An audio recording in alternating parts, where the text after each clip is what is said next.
Hello, it's Varrand from Motocross Advice, and we are back with a new episode in Motocross Advice YouTube channel. Today we are going to talk about the corner speed. How can you be faster in the corners, what are the main techniques you need to develop and what to look out for.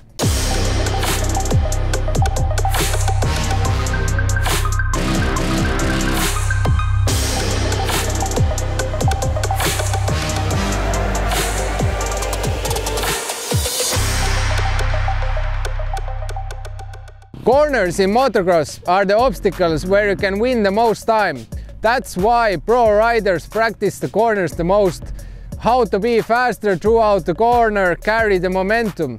And today we are going to practice corner speed. I'm going to walk you through some of the main principles and give you some useful tips. How can you be faster in corners? We can break down corners into three main parts: entry, transition and exiting.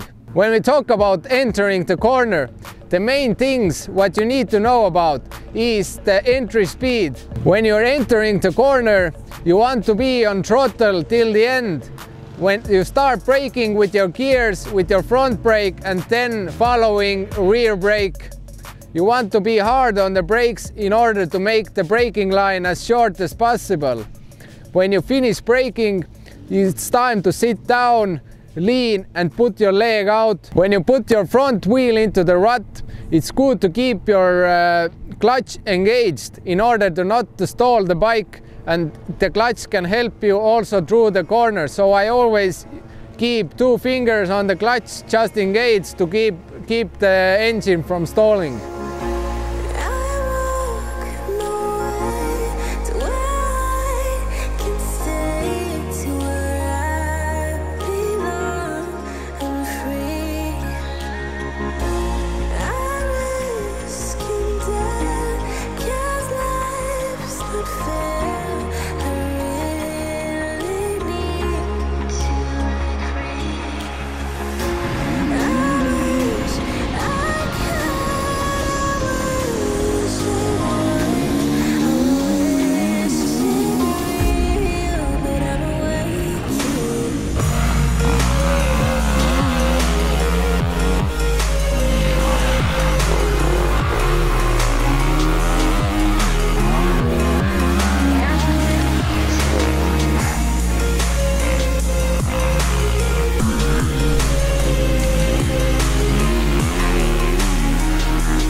The second part of the corner is transition.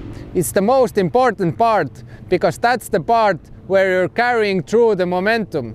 You're carrying through the speed. You need to have your clutch, your gears and the throttle working in a perfect harmony. Right after you have braken down, you have set down and your front wheel is in the rut, you lean down and you start putting some throttle together with the clutch. It takes very precise timing of a clutch, throttle and front brake. I always encourage to little bit use the front brake throughout the corner in order to keep your front tire into the rut. And the second thing, obviously you need a perfect lean while keeping your body in the center of the bike. It's really important that you remember all these body positions we have talked about before. You're maintaining the center body position of the bike, you have the perfect lean, you have leg out and you can carry the momentum throughout the corner.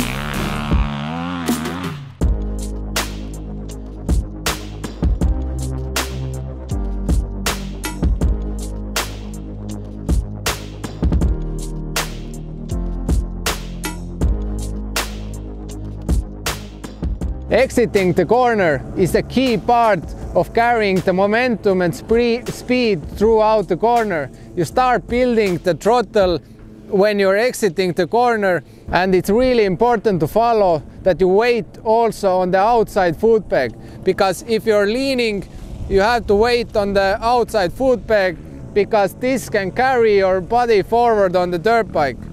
If you don't put any weight on this, it's really hard to keep your body in front when you're going through the corner.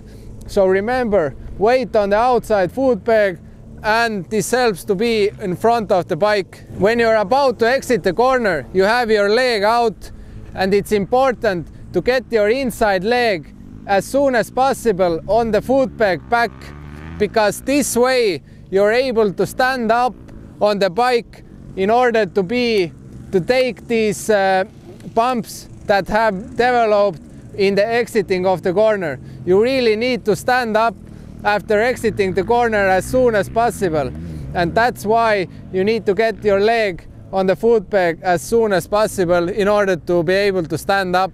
A perfect corner has all the 4 main controls working together as a perfect harmony, and that has to be developed. You have your braking, you have your gears, you have your throttle, and you have your clutch. And these have to come in the right order, and these have to come as automated reflexes, which you have to practice each corner when you go through that. What's really important to emphasize here? It is important that you treat each corner separately and find the best technique for each corner. What I mean by that is that each corner is different. The rut is different, and the rut has been formed by different types of riders. You need to ride each part of the track as it asks you to ride, meaning some parts of the track does not ask you to be aggressive. As a matter of fact, slower speed can be faster. Some parts of the track ask you to be patient, slow, so you could be clean. This means that you need to find the optimal speed, optimal body position, whether you're standing up throughout the corner or you're sitting down and you have your leg out. Third, braking line, and fourth, acceleration point. The key thing what I want to tell you is that you need to practice corners in different ways. Standing up in the corner, sitting down in the corner, putting your leg out. So you need to treat each corner differently. If you only practice cornering, sitting down, putting your leg out, then you actually cannot complete corners standing up and going through the corner standing up. And what I'm saying is that there is no one way of going through the corners. Some corners you can be faster standing up, some corners you can be faster sitting down, and you need to practice these different ways of passing through the corner. So remember, key is the wide variety of different techniques, different corners. You treat each corner how it asks you to be treated, and you're starting to practice these differently. So we do the same.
What we try to do here today is that treat each corner differently, practice different things. As you saw, I went the outside line, sitting down, I put my leg out. I did the same thing but standing up. I tested the inside lines. So when we talk about practicing the corner, It's all about the variety, that you try different things, what work best, and understand each corner. What are the characteristics of each corner? What the corner asks you to do? How can you be faster in each corner? So it really is about testing and seeing what works best. I'm thinking that the last corner that we did, I was faster standing up throughout the corner. I did less mistakes and I didn't have to waste time on sitting down, then sitting up again and putting my leg out. So in this corner, standing up worked better for me. I was faster and I was cleaner, which is the ultimate goal. It's important to always think about the 3 steps of the corner: the entering, the transition and the exiting. In the entrance, you are in the throttle, you start braking heavily, using your front brake, using your rear brake. When you sit down, you put your leg out, you start transitioning, you put it on the throttle and you carry the momentum throughout the corner. You either are standing up or sitting down, putting your leg out, but it's important that you lean as well with the corner. And when you're in the exiting phase, you are gearing up, you're already your eyesight looking ahead, looking in the next jump, next straight line, and you're if you sit down in the corner, you're fast. You get your legs on the foot peg, you stand up and you're able to take these bumps that come to the straight line and gear up as soon as possible and hit to the next corner. These were my tips today for you, how to be faster throughout the corner. If you have any questions about this topic or you have some ideas or opinions about this, let me know in the comments. I plan to do several more videos about the cornering. It's impossible to pack everything and all the knowledge into one video about cornering. It's so big part, and as I said, you can win the most time in corners. So there will be a lot of videos about cornering in the future. Thank you for watching today. If you haven't subscribed yet, click the subscribe button, click the like button, I appreciate it a lot. And if you haven't yet downloaded my ebook, then you find the link in the description which takes you to the book download. It's a motocross rider's handbook that I wrote last year. You have everything there what every motocross rider needs to know about training, about dirt bike maintenance, about dirt bike gear, etc. So I encourage you to download it. Already over 5,000 people have downloaded it. I've received some good feedback, so give it a look, give it a try, and we will see with you already next week in my new episode. Thank you for watching today.